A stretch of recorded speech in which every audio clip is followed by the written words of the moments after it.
Sarah Garvey, and I've lived in the Middle East for the past 12 years. And I have known a bunch of different Saudi people. I lived in Jordan, which borders Saudi Arabia, and the Saudis all come to Jordan in the summer months for holidays. And also I have friends who have married Saudi men, and I have Saudi women who are my friends in Jordan. There has been a huge problem going on in Saudi Arabia. Women's rights. Something completely ignored in the 20th century has been brought to light in the 21st century. Now some work is finally being made on helping women in Saudi Arabia get their rights back. However, today we will also be talking about the decades of oppression leading up to the 21st century. The modern Saudi Arabia was founded during the early 20th century as part of a revolt from the Ottoman Empire during World War I. Saudi Arabia was founded by Abdulaziz Al Saud, who was also the first king. In 1938, oil was struck in the Al-Hassa region of Saudi Arabia. After this, Saudi Arabia exported more and more oil until it became one of the biggest oil exporters in the world. It was because of this that it got close relations with the U.S. It was because of this that the U.S. has never really interfered with what goes on in Saudi Arabia. Saudi Arabia has also been in a few wars, especially the Arab-Israeli War of 1973, in which the U.S. supported Israel, which brought along tensions and the Arab oil boycott. In the Arab world or live in the Middle East, to understand it's a very, very different idea of the role of men and the role of women. And so I think it would be very hard to change it. There are good things and bad things about both cultures and both places. And I think it's very hard, just like it would be very hard to come into the United States and change the whole mindset of Americans and how they think about things, to go into the Middle East and go to Saudi Arabia and change the whole mindset of how they look at women's rights.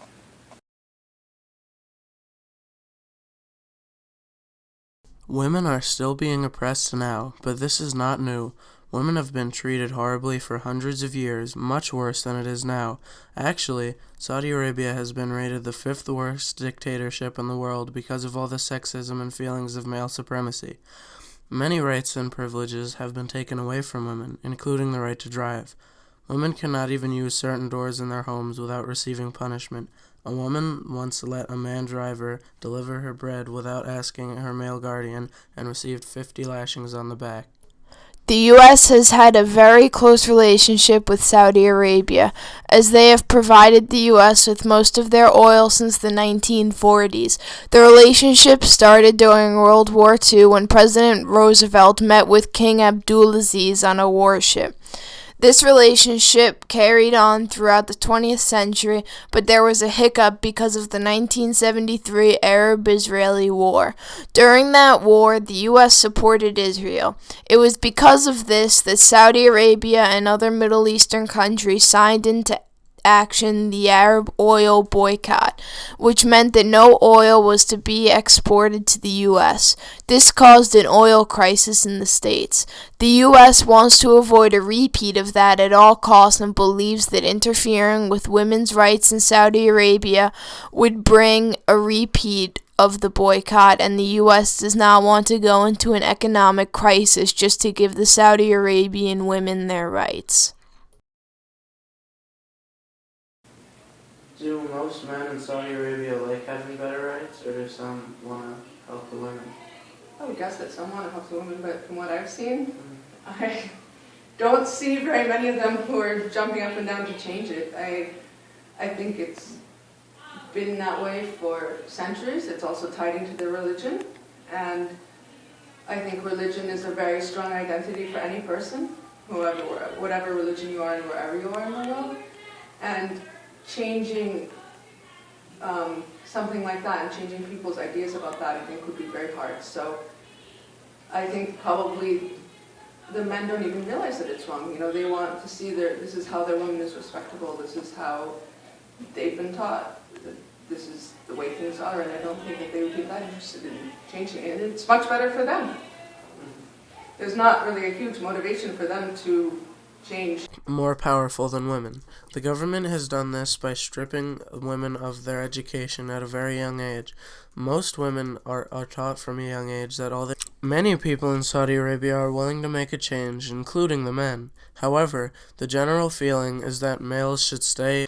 Women are also taught from a young age that when they are punished, it is their fault and that they are the dishonorable ones. It is also dishonorable for a man to not punish a woman if they have done something wrong. Women have been being brainwashed like this for so many years that it is almost impossible now to make a change.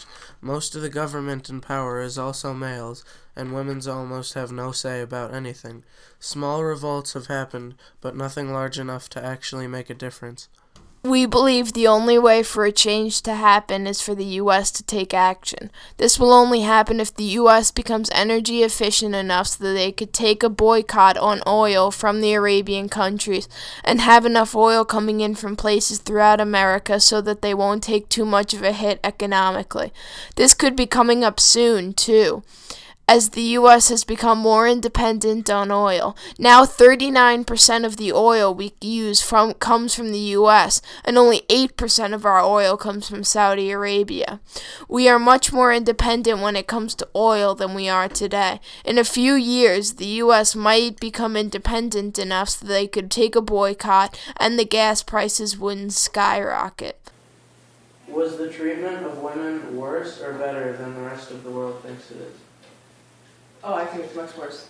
I think that people don't understand how badly women can be treated in Saudi Arabia.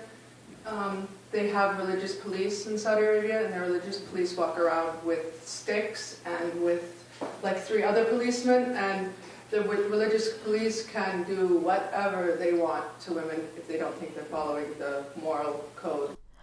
Now, because of the women not having the right to drive, it becomes very hard for them to go through their responsibilities, which are taking care of the house and children. Also, no car makes it almost impossible for women to maintain a steady, full-time job. They always need someone to drive them to and from work, and they have to get permission from their male guardian to even apply for the job. Only 17% of Saudi Arabia's workforce are women. Also, women are limited to small jobs such as nurse, teacher, or secretary, and female teachers are only allowed to teach female students. Women aren't allowed to run for office, become a doctor, or become CEO of a business. This is a lose-lose situation, as most women don't have a job, and Saudi Arabia is missing out on thousands of bright minds. If women cannot complete their basic responsibilities to take care of their children, then their children will grow up to be the same way, and we will not be able to ever make a change in Saudi Arabia.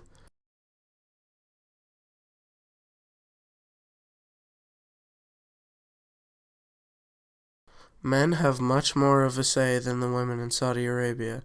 There needs to be a change. Women have no voice and are scared because their punishment for doing almost anything is either getting their hand chopped off or death. Most of the women who have tried to make a change have either ended up dying or have made a very small difference that will not very much impact the forward movement in Saudi Arabia. Something needs to be done over this. Saudi Arabia is stuck in the past while the rest of the world moves toward equality. Even the surrounding countries in the Middle East give better rights for women than Saudi Arabia. However, this is a problem that the people of Saudi Arabia alone can't solve. People from around the world, especially the U.S., need to pressure Saudi Arabia to make a change. Since the U.S. doesn't really rely on Saudi Arabia nearly as much, something needs to be done soon.